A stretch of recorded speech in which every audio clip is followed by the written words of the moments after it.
वफाकी घरू वज़ीर राणा सनाउल्ला चयो आहे त इमरान खान मार्च जी आड़ में मुल्क में घरू वेढ़ जी साज़िश करे रहियो आहे। फायरिंग जो वाक़ियो साबित करे थो त ही पुरअमन एहतजाज नथा चाहिनि।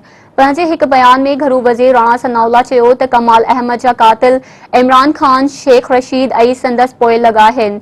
खूनी मार्च जा ऐलान कंदड़नि खां हिसाब वठंदासीं। पुलिस ते फायरिंग में इहो साबित थी वियो आहे त ही सियासी सरगर्मी नाहे।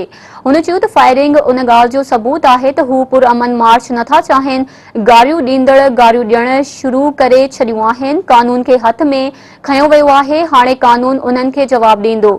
घरू वज़ीर चयो त इमरान खान मार्च जी आड़ में मुल्क में घरू वेड़ कराइण जी साज़िश करे रहियो आहे। वफाकी घरू वज़ीर ऐलान कयो त शहीद पुलिस एहलकार कमाल अहमद जे खानदान खे शहीद पैकेज ॾिनो वेंदो ऐं हुकूमत खानदान जी भलाई ऐं ॿारनि जी तालीम जी ज़िम्मेवारी खणंदी।